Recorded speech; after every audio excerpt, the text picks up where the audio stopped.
Halo teman-teman, apa kabar semuanya? Semoga teman-teman semua sehat selalu. Ya, doa terbaik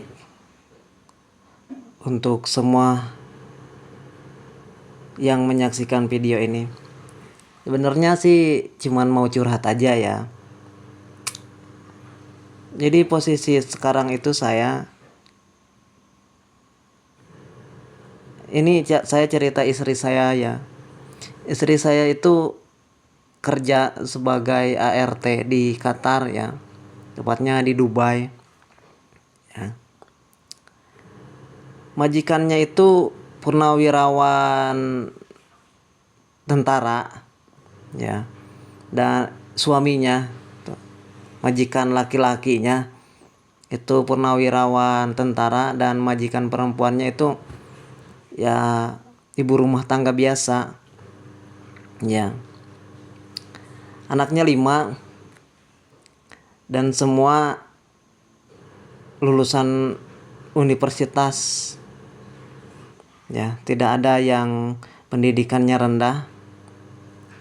Dan tradisinya setiap satu anak yang lulus dari pendidikan tingkat SMA kalau di sini ya, itu diberikan fasilitas kendaraan mobil ya. Jadi anak 5 itu semua dikasih mobil buat menunjang kuliah atau buat kerja ya. Dan setiap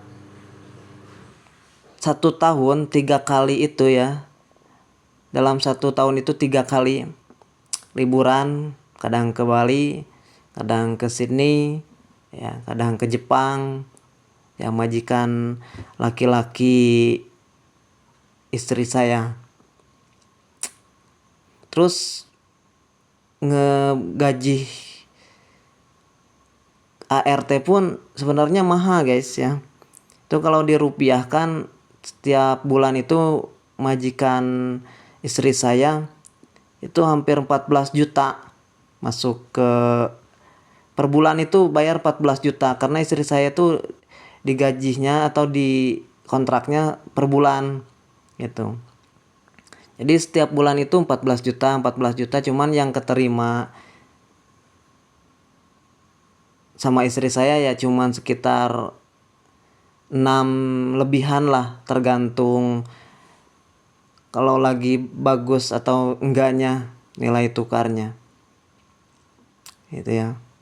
Gila guys ya, buat gaji ART aja segitu mahalnya gitu.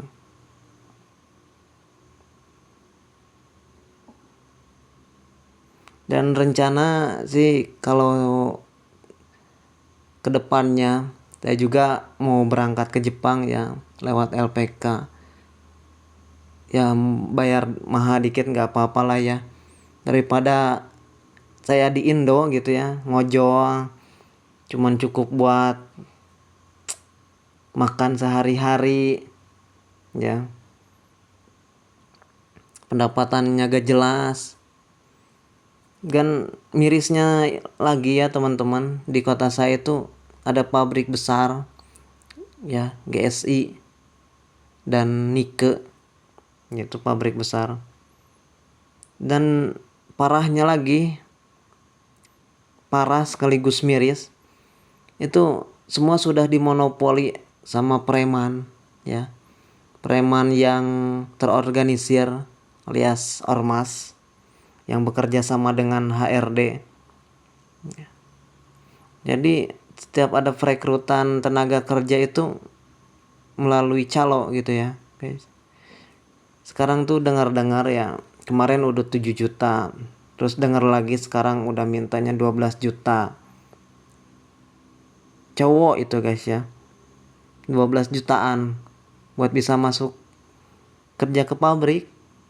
Ya kita bisa sih ngelamar secara biasa, bisa lewat Disnaker atau lewat ngirim lamaran langsung ke pabrik kan, cuman sampai kiamat kurang sehari pun ya mungkin baru bisa keterima ya.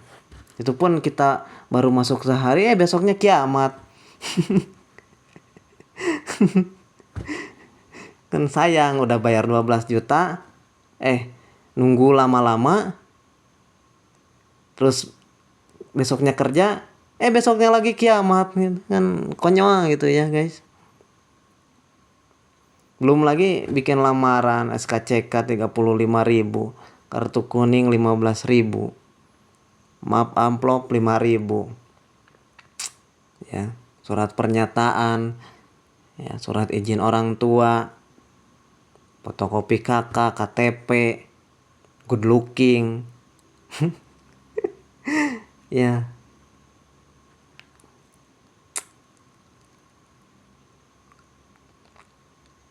Ya begitulah guys ya.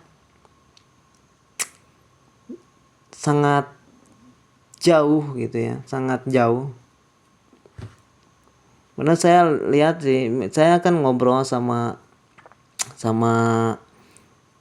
majikan istri saya, majikan laki-laki istri saya. Sebenarnya bisa seperti itu. Sebenarnya ya, itu pendapatan dari minyaknya itu, Qatar itu ya, cuman 20% guys. Cuman 20%. Ya. Jadi lu kira Qatar itu negara minyak kaya raya? Enggak guys, ya. Minyaknya itu cuman menyumbang 20% pendapatan negara. Selebihnya dari mana? Dari perusahaan-perusahaan milik negaranya yang tiap tahun untung pakai pembangunan, pakai buat pendidikan, ya. Jadi perusahaan-perusahaan kalau di kita itu kayak BUMN-nya lah, itu untung terus. Kan beda sama di kita.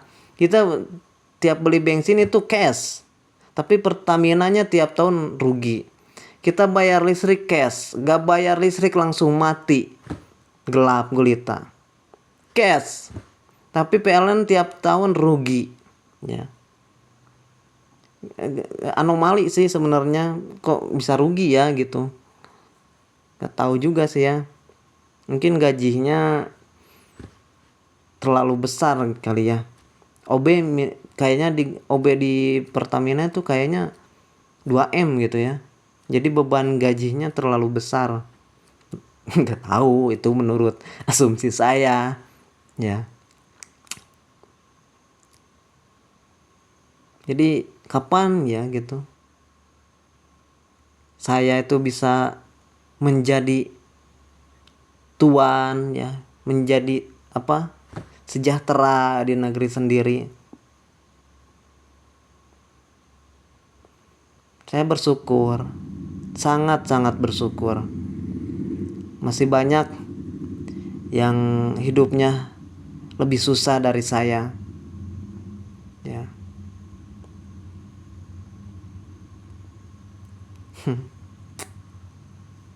Gue heran guys. Gue lihat di sosmed, gue lihat di media, di TV ya. Tiap hari orang debat masalah kereta cepat lah, masalah ijazah lah, ya. Mereka itu berdebat hanya karena kepentingan mereka saja. Mau yang kontra dengan pemerintah atau yang pro pemerintah, mereka itu berdebat demi kepentingan mereka saja, ya. Yang pro pemerintah ingin mendapatkan jabatan karena sudah mendukung. Yang tidak pro pemerintah sama. Coba saja yang yang kontra pemerintah itu coba aja dikasih jabatan, diam guys. Jadi bangsat juga akhirnya mereka di dalam, ya. Contoh Emmanuel Ebenezer vokal sekali menyuarakan suara-suara ojol, suara-suara buruh. Giliran udah jadi wamenaker korupsi juga, ya.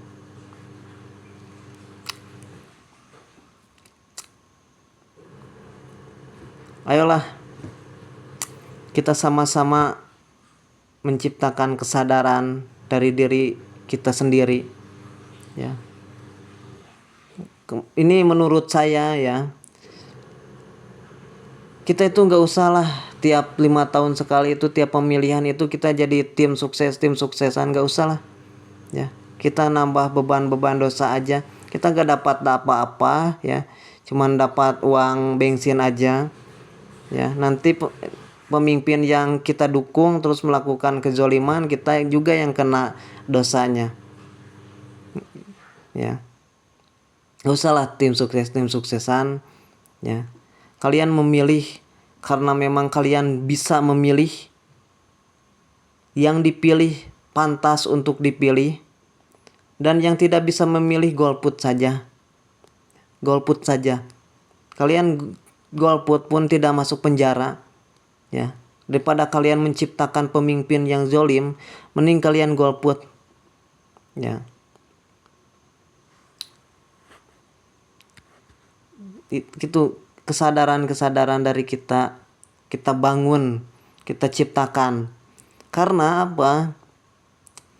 Karena tidak akan ada pejabat yang jolim, tidak akan ada pemerintah yang jolim kalau tidak ada pemilih yang bodoh ya. Pejabat yang jolim itu ada karena kita pemilih yang bodoh ya. Milih karena joget-joget ya, milih karena janjiin ini janjiin itu ya. Oke guys ya, kalau kalian punya cerita boleh silahkan ditulis di kolom komentar, kita sharing-sharing aja gitu guys ya.